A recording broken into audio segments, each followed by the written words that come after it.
उसने हरीका पहुंचकर सुल्तान ने अपने लश्कर को शहर के बाहर पड़ाव करने का हुक्म दिया, जबकि फिलिश ने मुसलमानों का मुकाबला करने के लिए फसील के ऊपर अनगिनत लश्करी फैला दिए थे। सिर्फ फसील के ऊपर इस कदर लश्करी थे कि जिनकी तादाद सुल्तान नूरुद्दीन के कुल लश्कर से भी ज़्यादा थी, और सलेबियों का जो लश्कर शहर के अंदर महफूज था वो इसके अलावा था।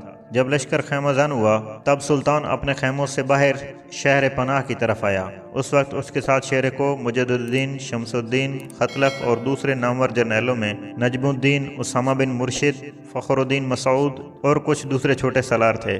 सुल्तान कुछ देर तक उसने हरीका की फसील का जायजा लेता रहा, फिर अपने सलारों को मुखातिब करते हुए वो कह रहा था, अजीज़ान मन, उसने हरीका की फसील तुम्हारे सामने है। उंदलस का सूरमा फिलिश एक बहुत बड़े सलेबी लश्कर के साथ इसके अंदर मौजूद है। तुम देखते हो जो लश्कर इस वक्त फसील के ऊपर दिखाई दे रहा है, इसकी तादाद हमारे अपने लश्कर से कहीं ज़्यादा है, लेकिन हमने उसने हरीका को अपने सामने ज़ेर ज़रूर करना है। इस मौका पर असदुद्दीन शेर को सुल्तान नूरुद्दीन जंगी को मुखातिब करके कह रहा था, सुल्तान मोहतरम, ये जो सलेबी इस वक्त उसने हरीका की फसील पर हैं, अनकरीब ये फसील के ऊपर दिखाई नहीं देंगे। असदुद्दीन शेर को रुक जाना पड़ा, इसलिए कि मुस्कुराते हुए सुल्तान नूरुद्दीन जंगी बोल पड़ा था, शेर को, मेरे अजीज़, मैं देखता हूँ ये जो सलेबी लश्कर इस वक्त फसील के ऊपर है, इनमें से बहुत सू के सर पक चुके हैं जो कटने वाले हैं और बहुत बड़ी मुश्किल से जानें बचाकर यहाँ से भाग पाएंगे। जो लहा अमल मैंने उसने हरीका पर हमला आवर होने के लिए तैयार किया है वो ये है कि पूरी ताकत और कुव्वत से शहर के ऊपर हमला कर दिया जाए। जो लश्कर इस वक्त हमारे पास है इसे 3 हिस्सों में तकसीम कर दिया जाए। एक हिस्से पर फ़खरुद्दीन मसूद को सालार बनाया जाए, उसामा बिन मुर्शिद और नजमुद्दीन दोनों को इसके तहत कर दिया जाए। इसके साथ लश्कर का वो हिस्सा होगा जो तीर अंदाज हैं और जो बेखता निशाना लगाने के माहिर हैं। देखो, जब हम शहर पर हमला आवर होने के लिए पेशकदमी करेंगे तो ज़ाहिर है फसील के ऊपर जो लश्कर है वो हम पर तीर अंदाजी करेगा। इनकी तीर अंदाजी को नाकारा बनाने के लिए फ़खरुद्दीन मसूद, उसामा बिन मुर्शिद और नजमुद्दीन अपनी कार्रवाई करेंगे और उनसे भी ज़्यादा होलनाक अंदाज में शहर की फसील पर तीर अंदाजी करेंगे। ऐसी ज़ोरदार तीर अंदाजी के शहर के ऊपर जो सलेबी लश्कर हैं वो अपनी जानें बचाने के लिए बुर्जों के अंदर छुपने पर मजबूर हो जाएं। लश्कर के बाकी जो 2 हिस्से हैं इनमें से एक मेरे पास होगा, शमसुद्दीन और खतलक दोनों मेरे साथ काम करेंगे, इसलिए कि जो लश्कर वो दिमश्क पर हमलावर होने के लिए लाया था उसमें ये मेरे साथ शामिल थे। तीसरा लश्कर शेर को तुम्हारे और मुजद्दुद्दीन के पास होगा। जो लश्कर मेरे और तुम दोनों के पास होगा वो शहर पर ज़ोरदार हमले शुरू कर देगा और शहर के फसील के ऊपर जो तीर अंदाज होंगे उनकी तीर अंदाजी को फ़खरुद्दीन मसूद, नजमुद्दीन और उसामा बिन मुर्शिद नाकाम बनाएंगे। इस तरह अगर हम तेज़ हमले करके शहर के फजील को किसी न किसी तरह गिराने में कामयाब हो जाएं तो शहर ज़्यादा देर हमारे सामने ठहर नहीं सकेगा। सारे सलारों ने सुल्तान नूरुद्दीन जंगी की इस तजवीज़ से इत्तेफाक किया। फिर लश्कर की तकसीम को आखिरी शक्ल दी गई। इसके बाद शहर पर हमला कर दिया गया। सुल्तान नूरुद्दीन जंगी शेर कोह, मुजद्दुद्दीन, शमसुद्दीन और खतलक की तरफ से उसने हरीका पर यह होलनाक हमले थे, और फिर उनकी मदद के लिए फ़खरुद्दीन मसूद और उसामा बिन मुर्शिद और नजमुद्दीन भी कमाल जुरतमंदी का मुजाहरा करते हुए अपने हिस्से के लश्कर के साथ इस तरह तीर अंदाजी कर रहे थे कि शहर के फसील के ऊपर जो सलेबियों का हिफाजती लश्कर था अपनी जानें बचाने के लिए वो फसील के बुर्जों और फसील के ऊपर जो तीर अंदाजी के लिए खलाल बने हुए थे उनके पीछे छुप गए थे। इस मौका से सुल्तान नूरुद्दीन जंगी शेर को और मुजद्दुद्दीन ने फ़ायदा उठाया। जनूबी फसील का हिस्सा गिरा दिया। फसील का गिरना था कि एक तूफ़ान उठ खड़ा हुआ। मुसलमान लश्करी होलनाक अंदाज में तकबीरें बुलंद करते हुए शहर में घुस गए। सलेबी लश्कर ने एक बार पूरी ताकत और कुव्वत से हमला किया, लेकिन उनकी जब काफ़ी बड़ी तादाद मुसलमानों के हाथों तहत हो गई तब उनके हौसले पुस्त हो गए। तब उन्होंने हथियार डालकर अमान तलब कर ली। हुस्न हरीका में जब सलेबियों ने हथियार डाल दिए थे और अमान तलब की थी, उनमें उंदलस के इलाके तलीतला का हाकिम फिलिश और उसकी माँ दोनों शामिल थे। उन दोनों को गिरफ्तार कर लिया गया था। सुल्तान नूरुद्दीन जंगी को जंग के दौरान जो माल गनीमत हाथ लगा था उसमें से एक हिस्सा जंग में गिरफ्तार होने वाले कैदियों के साथ अपने बड़े भाई सैफुद्दीन के पास मौसल रवाना कर दिया। सलेबियों ने अपने जो नुमाइंदे सुल्तान नूरुद्दीन जंगी के शामी मकबूजात की तरफ रवाना किए थे और वहाँ मौजूद नसरानियों को बगावत के लिए उकसाया था तो उसके खातिर ख्वाह नताइज हासिल हुए। सलेबियों के कहने पर सुल्तान नूरुद्दीन जंगी के शामी मकबूजात में जिस कदर ईसाई थे उन्होंने सुल्तान के खिलाफ आम बगावत कर दी। जगह जगह फितने फसाद खड़े हुए। एक तरह से मुसलमानों के खिलाफ नसरानियों ने बगावत कर दी थी। सलेबियों ने वहाँ आबाद नसरानियों के ज़हन में यह बात डाल दी थी कि सुल्तान इमादुद्दीन जंगी फौत हो चुका है और उसका बेटा नूरुद्दीन जंगी इस काबिल नहीं कि अपने बाप की सल्तनत को संभाल सके। انہوں نے شامی مقبوضات میں آباد نصرانیوں کو یہ بھی یقین دلایا تھا کہ بس ایک بار نور الدین زنگی کے خلاف بغاوت کرتے ہوئے اٹھ کھڑے ہوں، اگر وہ ایسا کریں گے تو بہت جلد سلطان نور الدین زنگی ان کے سامنے ہتھیار ڈالنے پر مجبور ہو جائے گا۔ یہ صورتحال یقیناً پریشان کن تھی، لیکن سلطان نور الدین زنگی کے پائے استقلال میں لغزش نہ آئی۔ حسن حریقہ کو فتح کرنے کے بعد صلیبیوں پر وہ پہلے ہی ایک کاریگر ضرب لگانا چاہتا تھا۔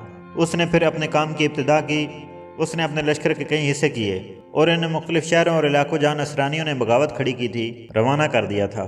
خود بھی سلطان اس بغاوت کو سر کرنے میں پیش تھا۔ نصرانی بلوائیوں کا خیال تھا کہ انہوں نے جو سلطنت کے خلاف بغاوت سرکشی کی ہے، اس میں وہ ہر صورت کامیاب ہوں گے۔ اس کے علاوہ طرابلس کے حاکم ریمنڈ نے مسلمانوں کے خلاف ایک اور سازش کھڑی کی۔ اس نے بے شمار اور ان گنت صلیبیوں کو ایک جگہ جمع کیا اور انہیں یہ مشورہ دیا کہ وہ سب متحد ہو کر حلب کی طرف پیش قدمی کریں۔ سلطان نور الدین جب اپنے مرکزی شہر کی حفاظت کے لیے ان کے سامنے آیا تو آدھے صلیبی سلطان نور الدین کو اپنے ساتھ الجھائے رکھیں اور دوسرے آدھے صلیبی علیحدہ ہو کر حلب پر حملہ آور ہوں۔ اس طرح سلطان نور الدین کی عسکری قوت دو حصوں میں بٹ کر کمزور ہو جائے گی اور اس پر قابو پانا آسان اور سہل ہو جائے گا۔ اب نصرانیوں نے جو طریقہ کار طے کیا، اس کی خبر واقعہ نگاروں نے فوراً سلطان کو کر دی۔ سلطان اپنے سالاروں کے ساتھ اپنا لشکر لے کر نکلا۔ وہ ابھی اپنے عمل کی ابتدا بھی نہ کر پائے تھے کہ سلطان ان پر وارد ہو گیا اور ایسا حملہ کیا کہ ان گنت صلیبیوں کو اس نے موت کے گھاٹ اتار دیا اور وہ بے سر و سامانی کی حالت میں بھاگ کھڑے ہوئے۔ اس سازش کے متعلق علامہ ابن کثیر کا بیان ہے کہ اس لڑائی میں ان گنت نصرانی مارے گئے اور جو باقی بچے ان کی تعداد کافی کم تھی۔ ان باغیوں کے کئی نامور سالاروں کو سلطان اور اس کے سالاروں نے گرفتار کر لیا۔ اس طرح سلطان اور اس کے سالاروں کی جرأت مندی اور عقل مندی کے باعث یہ ہولناک فتنہ بھی مکمل طور پر دبا دیا گیا۔ اس فتنہ کو دبانے کے بعد سلطان نور الدین زنگی کے ہاتھ اس قدر مال غنیمت اور قیدی لگے کہ مال غنیمت کا ایک حصہ خلیفہ بغداد کو، موصل میں اپنے بھائی سیف الدین کو اور کونیا کے سلطان مسعود سلجوقی کو بھی بھجوایا۔ سلطان نور الدین زنگی کی اس فتح پر مسلم شاعروں نے بڑے طویل اور تاریخی قصیدے لکھے۔ اس دوران سلطان نور الدین زنگی کو ایک بہت بڑا صدمہ بھی ہوا اور وہ یہ کہ اس کا بڑا بھائی جو موصل کا حکمران تھا، جس کا نام سیف الدین تھا، بیمار ہو کر فوت ہو گیا۔ اس کی جگہ موصل کا والی سلطان نور الدین زنگی کا دوسرا بھائی قطب الدین ہو گیا۔ اس موقع پر نور الدین زنگی اور قطب الدین کے درمیان کچھ اختلافات بھی ہوئے، لیکن معاہدہ بڑھنے نہیں پایا۔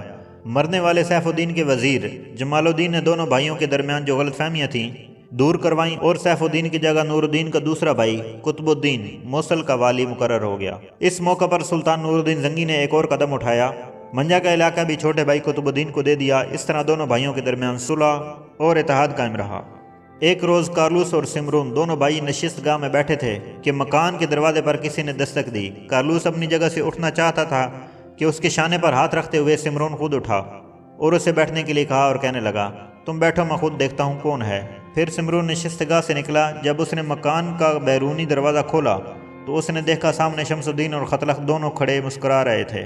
ان دونوں کو دیکھتے ہی سمرون کی خوشی اور اطمینان کی کوئی انتہا نہ تھی۔ دونوں سے وہ باری باری بغل گیر ہوا۔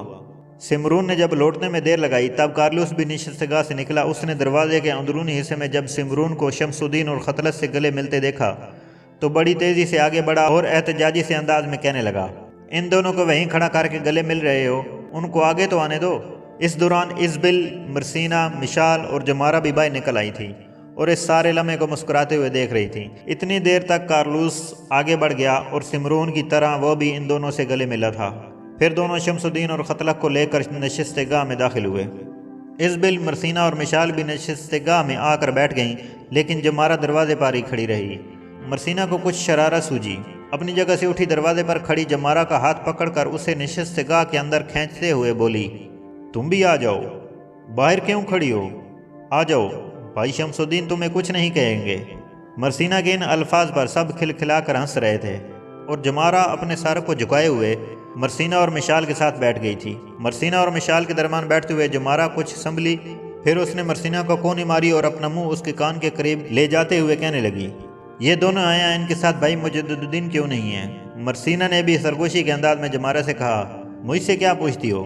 یہ جو دونوں آئے ہیں ان سے پوچھ لو، اور پھر تم لوگ خود ہی کہتے ہو کہ وہ مردم بیزار ہیں، تو مردم بیزار ہمارے پاس ان کے ساتھ کیوں آئیں گے؟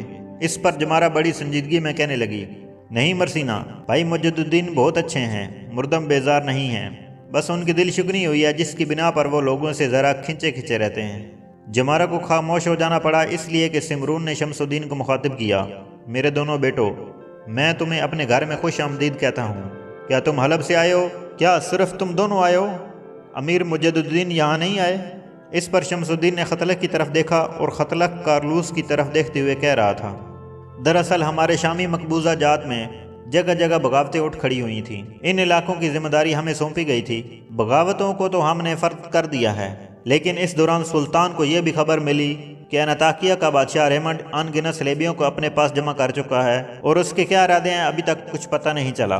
एहतियातन हम अपने लश्कर के साथ इन इलाकों में मुकीम हुए। सुल्तान और हमारा अमीर हलब की तरफ गए हैं, इसलिए कि इनके बड़े भाई सैफुद्दीन फौत हो चुके हैं और कुछ रसूम निपटाने के लिए सुल्तान और शेर को हलब की तरफ जाना पड़ा। जहाँ तक भाई मुजद्दुद्दीन का ताल्लुक है तो वो हमारे साथ ही हैं। हम गुज़िश्ता शब के पिछले पहर यहाँ आए और हमारे लश्कर ने शहर के बाहर पड़ाव कर रखा है। मुजद्दुद्दीन हमारे साथ हैं। दरअसल वो इस वक्त शहर के अंदरूनी जो हिफाजती लश्कर है उसके सरबराह के साथ अहम गुफ्तगू कर रहे हैं। हम दोनों को उन्होंने यहाँ भेजा है। दरअसल खतलक को कहते कहते रुक जाना पड़ा, इसलिए कि उसकी बात काटते हुए सिमरून बोल पड़ा, इसका मतलब है अमीर मुजद्दुद्दीन ने तुम दोनों को भेज दिया है और वो खुद यहाँ नहीं आएंगे। इस पर शमसुद्दीन बोल पड़ा, नहीं मेरे मोहतरम, वो आएंगे। उन्होंने कुछ ज़रूरी अमूर निपटाने हैं, उसके बाद वो यहाँ ज़रूर आएंगे। उन्होंने खुद मुझे ये कहा था कि वो मेरे पीछे पीछे यहाँ आएंगे। फिर एक थैली जो शमसुद्दीन ने अपने हाथ में पकड़ रखी थी वो उसने कारलूस की गोद में रख दी। फिर कहने लगा, मोहतरम कारलूस, जो अल्फाज मैं कहने लगा हूँ वो मेरे नहीं बल्कि भाई मुजद्दुद्दीन के हैं। वो कह रहे थे कि मैं उनकी तरफ से आपसे ये कहूँ कि इस हथेली में कुछ नकदी और सोने के सिक्के भी हैं। वो ये भी कह रहे थे कि मैं उनकी तरफ से आपसे ये भी कहूँ कि चूँकि आप तीनों बाप बेटी सब कुछ गंवा कर यहाँ आए हैं, इसलिए आपको नकदी की सख्त ज़रूरत है। आप ये हथेली रखें। भाई ये भी कह रहे थे कि इस नकदी से आप अपनी और अपनी दोनों बेटियों की ज़रूरियात पूरी करें। सिमरून ने हाथ आगे बढ़ाकर चमड़े की वो थैली ले ली। फिर अपने भाई कारलूस की तरफ देखते हुए कहने लगा, मेरे भाई अगर इजाज़त हो तो मैं इसको खोल कर देख लूँ। इस पर कारलूस मुस्कुराया और कहने लगा, इस पर इजाज़त लेने की क्या ज़रूरत है, तुम इस नकदी के मालिक हो, जो चाहे करो। इस पर सिमरून मुस्कुराया, कहने लगा, नहीं भाई, मैं सिर्फ देखने लगा हूँ। मालिक आप तीनों बाप बेटी हैं, इसलिए कि अमीर मुजद्दुद्दीन ने यह थैली खसूसियत के साथ आप तीनों के लिए भेजी है। फिर दोनों भाई थैली खोलकर सिक्के और नकदी देखने लगे थे। इस दौरान इज़बिल ने शमसुद्दीन और खतलक दोनों को मुखातिब किया, मेरे बच्चों, वैसे ये बताओ तुम दोनों ने खाना खाया है या नहीं। इस पर खतलक कहने लगा, पहले आप लोग बताएं कि आप लोगों ने खाना खा लिया है या नहीं। इस मौके पर मिशाल हंस दी और कहने लगी, नहीं भाई, अभी तक हमने भी खाना नहीं खाया। खतलक फिर बोल पड़ा, अगर आप लोगों ने नहीं खाया तो हमने भी नहीं खाया, अगर आपने खाना है तो हम भी साथ खा लेंगे। इस पर मरसीना अपनी जगह से उठी और बड़ी संजीदगी में वो शमसुद्दीन और खतलक को मुखातिब करके कहने लगी, खाना हम अपने लिए भी तैयार करने लगे हैं। आप लोग कहीं मजाक तो नहीं कर रहे कि मुजद्दुद्दीन यहाँ आएंगे? अगर ऐसा है तो हम मुजद्दुद्दीन के लिए भी खाना तैयार करेंगे। इस बार शमसुद्दीन ने मरसीना को मुखातिब किया, मेरी बहन, क्या हमने पहले कभी ऐसा मजाक किया है? शमसुद्दीन के इस जवाब से मरसीना खुश हो गई, कुछ कहना चाहती थी कि दरवाजे पर दस्तक हुई। इस पर शमसुद्दीन छलांग लगाने के अंदाज में उठ खड़ा हुआ, कहने लगा, मेरे ख्याल में भाई आ गए हैं। मरसीना जहाँ थी वहीं रुक गई। शमसुद्दीन भागता हुआ बाहर गया। जब वो लौटा तो उसके साथ मुजद्दुद्दीन भी था। मुजद्दुद्दीन जब कमरे में दाखिल हुआ तो सब अपनी जगह से उठ खड़े हुए। बारी बारी कारलूस और सिमरून आगे बढ़कर इससे गले मिले। फिर कारलूस ने मुजद्दुद्दीन को अपने साथ लिपटाकर अपने पास ही बिठा लिया। मुजद्दुद्दीन को देखते हुए मरसीना थोड़ी देर तक अपनी जगह खड़े होकर मुस्कुराते हुए उसकी तरफ देखती रही। मुजद्दुद्दीन के आने से उसकी हालत ऐसी हो गई थी जैसे रातों के सायों का फरगल सदियों के प्यास से नाच उठे हों, जैसे लब से रंगो दास्ताने अंदाज़े खामोश में अपनी सदाकत भरी रूदाद कह उठे हों, जैसे चाहोतन के उबलते सीने पर अपनायत के सदे सहीफ़ों ने धनक रंग जज्बे ओढ़ लिए हों। वो नूरो जमाल की निगहत और हम आगोश की ख्वाहिशों जैसी पुरकशिश पुरलुत्फ़ सायतों में हरूफ मोहब्बत और चश्मे अल्ताफ़ की नज़र जैसी हसीन ख्वाबों की ताबीर के नशे और लम्हों की तन्हाई में खरामा और नौज़ायदा सरवर जैसी पुरजमाल होकर रह गई थी। उसकी चश्मो नज़र में सपुर्दगी का एक खुमार था। उसका बलोर से तराशा बदन, उसके रखशंदा लब और रुखसार की ताबिश और बदन पर सजा उसका कासनी पैराहीन उससे मुजस्सम क़यामत खेज़ लम्हों और सब्ज़ारों पर दमकती शबनम की फिशां से भी कहीं ज़्यादा पुरकशिश बना के रख गए थे। मुजद्दुद्दीन के आने पर चूँकि बाहर जाने के लिए मरसीना खड़ी थी, लिहाजा दोबारा अपनी नशिस्त पर बैठी नहीं, वहीं खड़ी रही। پھر اس نے جرأتمندی کا اظہار کرتے ہوئے مجددین کو مخاطب کیا، امیر مجددین، آپ کی آمد سے پہلے ہم تینوں بہنیں کھانا تیار کرنے کے لیے اٹھنے لگی تھیں، اچھا ہوا کہ آپ آ گئے، کھانے میں آپ کی پسند کی کوئی چیز ہو تو بتائیں، ہم وہی تیار کریں گے۔ مجددین نے مرسینہ کی طرف دیکھے بغیر کہہ دیا، خاتون، مجھ فقیر کی کوئی فرمائش اور تمنا نہیں ہے، میں ایک کانے خدا پرست اور تارک لذات انسان ہوں، میرے جیسا انسان تھوڑے اور مختصر سے گرد و نوش پر ہی خوش ہو جاتا ہے۔ مجددین کے ان الفاظ پر لمحہ بھر کے لیے مرسینہ اور افسردہ ہو گئی تھی، مگر وہ جلدی سنبھل گئی۔ اس نے جمارہ اور مشال کو اشارہ کیا، پھر وہ کھانا تیار کرنے کے لیے وہاں سے نکل گئی تھی۔ تینوں کے باہر جانے کے بعد کارلوس نے مجددین کو مخاطب کیا، آپ نے نقدی اور سونے کے سکوں کی ہتھیلی بھجوائی۔ مجددین نے فوراً کارلوس کی بات کاٹ دی، یہ آپ پر کوئی احسان نہیں تھا، آپ کا حق تھا۔ پہلی یہ بات کہ آپ غریب الوطن ہیں، جن حالات میں آپ آئے آپ بالکل بے سر و سامانی کی حالت میں تھے۔ کوئی شک نہیں کہ اس وقت آپ اپنے بھائی کے ہاں رہ رہے ہیں، لیکن آپ کی پھر بھی کچھ ضروریات ہیں، آپ کے ساتھ آپ کی 2 بیٹیاں بھی ہیں۔ ساتھ ہی میں آپ سے بھی گزارش کروں کہ گزشتہ جنگوں کے دوران مال غنیمت میں سے جو مجھے شمس الدین اور ختلق کو ملا، اس کے ہم نے برابر 3 حصے کیے، ایک حصہ اپنی ماں کے لیے رکھا، دوسرا پھوپھی کے لیے اور تیسرا آپ کی طرف بھجوایا۔ آپ اس کا حق رکھتے ہیں، آپ یہاں نووارد ہیں، آپ کو اس نقدی کی ضرورت تھی۔ دوسرا حق آپ کا اس طرح بنتا ہے کہ اب جمارہ چونکہ میرے بھائی شمس الدین سے منسوب ہو چکی ہے، لہذا آپ کے ساتھ ہمارا ایک قریبی رشتہ بھی ہے، اور اس رشتے کو سامنے رکھتے ہوئے بھی آپ کے ہم پر کچھ حقوق بنتے ہیں۔ جواب میں کارلوس کچھ بھی نہ کہہ سکا، پھر وہ دوسرے موضوعات پر بات کرنے لگا۔ تھوڑی دیر بعد نشستگاہ کے دروازے پر جمارہ نمودار ہوئی اور مجددین کو مخاطب کر کے کہنے لگی، بھائی آپ ذرا باہر آئیے۔ مجددین چپ چاپ اٹھ کھڑا ہوا۔ جب وہ نشستگاہ کے دروازے پر آیا تو جمارہ کو مخاطب کر کے کہنے لگا، میری بہن خیریت تو ہے؟ کیا تمہیں ہم سے کوئی شکوہ شکایت ہے؟ اس پر جمارہ ہنس دی، کہنے لگی، نہیں بھائی، مجھے آپ سے نہ کوئی شکوہ نہ شکایت ہے، میں ایک سعادت حاصل کرنا چاہتی ہوں۔ چونکنے کے انداز میں مجددین نے اس کی طرف دیکھا، پھر پوچھا، کیسی سعادت؟ جمارہ نے کسی قدر بے باکی سے مجددین کا ہاتھ پکڑ لیا اور اسے کھینچتے ہوئے طہارت خانے میں لے گئی۔ اسے بیٹھنے کو کہا۔ جب مجددین بیٹھ گیا تو پانی سے بھرا ایک کوزہ جمارہ نے اٹھایا، پھر مجددین کو مخاطب کر کے کہنے لگی، بھائی کھانا تیار ہے، تھوڑی دیر تک کھانا کمرے میں لگ جائے گا، آج میں آپ کے ہاتھ دھلوا کر بس ایک سعادت حاصل کرنا چاہتی تھی۔ پھر مجددین نے ایک لمبا سانس لیا، کہنے لگا، میں تو گھبرا ہی گیا تھا کہ تم نہ جانے کیا کہنے لگی ہو۔ پھر وہ ہاتھ دھونے لگا اور جمارہ پانی ڈالنے لگی تھی۔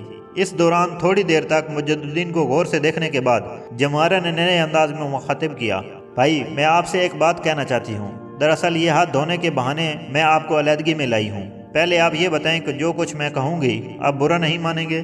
مجددین نے تیز نگاہوں سے جمارہ کی طرف دیکھا اور کہنے لگا، کہو، تم بہن ہو، اب تمہارے ساتھ ایک ایسا رشتہ کہ کڑوی سے کڑوی، کسیلے سے کسیلی بات بھی تم کہو تو میں مجددین برا نہیں مانوں گا۔ کہو تم کیا کہنا چاہتی ہو؟ بھائی اگر میں آپ سے یہ کہوں کہ مرسینہ آپ کو پسند کرتی ہے تو پھر آپ کا کیا جواب ہوگا؟ اس موقع پر مرسینہ اور مشال بھی طہارت گاہ کے دروازے کے قریب کھڑے ہو کر مجددین اور جمارہ کی گفتگو سننے کی کوشش کر رہی تھیں۔ جمارہ کے اس انکشاف پر مجددین کے چہرے پر بہت سی تلخیاں بھرے نادیدہ مناظر کی گہری یادیں چھا گئی تھیں۔ اس کی بصارت کی جھیلوں میں بے سکون سوالات کے حیرت انگیز کارواں اور بے ربط لمحوں کی ان گنت تصویریں رقص کر گئی تھیں۔ اس کی حالت یکسر بدل گئی تھی۔ مجددین کی یہ حالت دیکھتے ہوئے جمارہ خوفزدہ ہو گئی تھی۔ پھر مجددین نے اپنے آپ پر قابو پایا۔ بڑے پرسکون انداز میں وہ جمارہ کو مخاطب کر کے کہہ رہا تھا،